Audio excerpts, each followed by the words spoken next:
Hey YouTube, what's up? Just sitting on my lawnmower, waiting for my grass to dry out. It's getting a lot drier now. The sun's out, and I just don't want to mow the grass when it's too wet. But everything is growing so fast. Man, you wait about a week in between cutting your grass, and it's like a jungle out there. But I just wanted to kind of make a quick vid here for the new preppers. I haven't forgot about you guys. But I just wanted to say that first off, when you get into all this prepping, it can be very overwhelming. And I get a lot of messages off and on about this. And whenever you feel like that you're getting overwhelmed, you just want to step back a bit. You want to step back and take a break. No need to get all upset about or worked up over any of this. It's not worth your health. So one of the ways that I kind of approach some of this is try to simplify things. Look at things as they are, and not as they might be. A lot of times we make things a lot worse than they really are. So it makes a lot more sense to simplify, to break things down into smaller and smaller increments. So when you streamline things as well, make things a lot more accessible, then things don't seem so inaccessible. So, and for example, let's just go with, you have this plan to store up some food, to create a larger pantry, maybe for an emergency. Maybe where you live, you have ice storms, and ice storms may knock out the power for a few weeks. Hopefully not, but I know people that has happened to.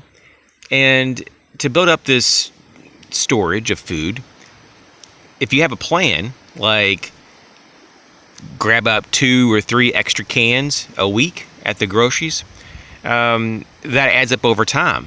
And, you may be able to gather 100 or more canned goods over the course of a year by just grabbing a few extra each trip. And of course, you could do this with each category of preps. You can just get a little bit at a time when you're out and about. And it doesn't have to cost a lot at all each trip. It can just be maybe like $1 or $2 extra here and there, and it really adds up. Also, just be mindful of the type of gear that you get that needs to be mobile.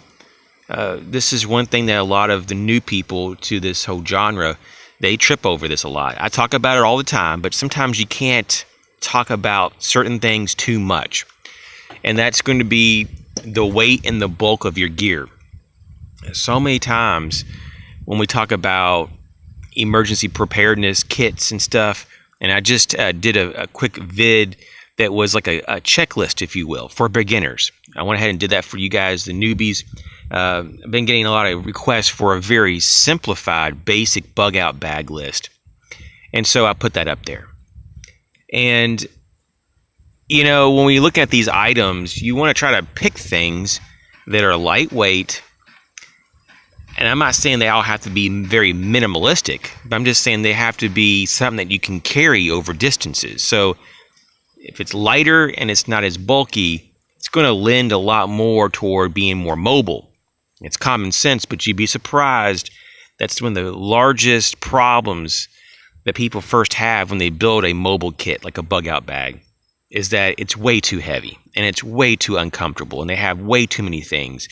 I mean, you can look up any video of any new channel that's new to this, that's wanting to share knowledge and information they've learned, and they'll say that's one of the first things that they've had a problem with, that they had put together a bag of emergency supplies that ended up being like twice the weight that they wanted it to be. Or they thought the weight was good until they put it on their back and they try to walk a mile in it. That's one thing that is a really good test, is to go on a quick hike, hike a couple miles. Or maybe try to even go further, but at least a couple of miles, and see if your back hurts. See if you can even do it. And I think you'll be quite surprised. A lot of times we put way too much stuff in there. And there's a lot of really cool videos of people just grabbing a few items, just a few essentials, and putting it in a bag and doing just fine. So it's amazing how little we actually need. So we don't need a lot of stuff, really. But it is nice to have a few things that may be considered extra, or a few comfort things. So just don't go overboard, especially if it's a bug out bag and you're just going from point A to point B. And we're talking about maybe a day or two, maybe 3 days at most, who knows, something of that nature. Do you really need a lot of stuff? Not really. Unless your environment is such that maybe it's very hostile, to humans, such as maybe there's like a lot of wild animals, or maybe it's just really hot that time of year, or really cold that time of year. There might be things that you have to have so that you can be more adaptable, but that's a given. And lastly here, I just want to say, for the new preppers, to kind of give you a little bit of direction, is to try to surround yourself with people that are like-minded. If you don't have anybody to help support you in this venture of trying to be more prepared, it's going to be very overwhelming. And you don't have to check in with these people every day, but maybe set like a couple hours aside every week, maybe on the weekend or whenever you're off from work and stuff, and just check in and say, hey, what's going on with you? Go back and forth and see where you're at. Because a lot of times, I'm just watching this snake over here. It's just a black snake, but you got to watch the snakes, in case they come up on you. Luckily this year, there's not been a lot of like rattlesnakes and everything, but yeah, maybe I can get them on camera. Let me go over here.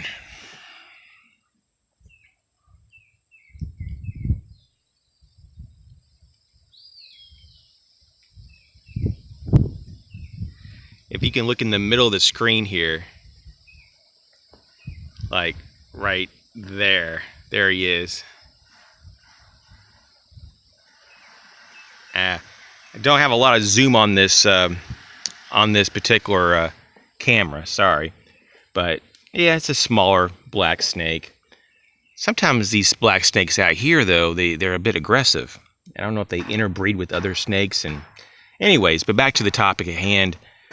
Yeah, I mean, if you can have a support network, is what I'm saying, and you can network with other people, not only can you share ideas and support each other, but you can also kind of alert each other if something happens, or you can kind of say, hey, I saw this deal over here, but I can't afford it. But if you want to go in with me, we can split it. I know a lot of people like that. That'd be like 2 or 3 people will go in on a deal and get a larger amount, but it'd be a better deal.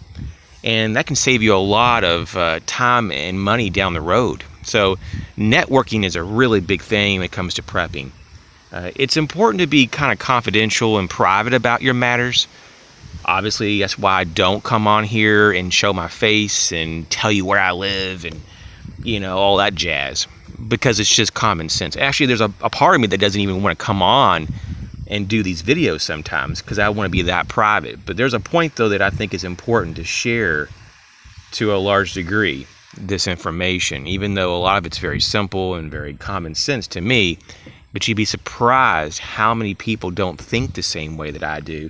Not that I think that everybody needs to think the same like I do, but you'd be surprised that they just don't really know how to approach this subject matter of preparedness. And it's taken me many years to kind of cultivate this way of thinking. But the older I get, though, the more that I really avoid all the fear baiting. I mean, I did before as well, but man, the moment that I hear someone try to hype something up or oversell something, or they want to be gloom and doom, and these so-called doomsday preppers, even though that's just a catch term, I don't buy into that. I mean, I'm not against, if you prep mainly for one thing over another, that's fine. But, there's a point, though, man, you have to live your life, too. You can't just live in a state of fear. So, anyways, I'm going to go ahead and cut my grass. Thanks for checking in. I'll catch you later.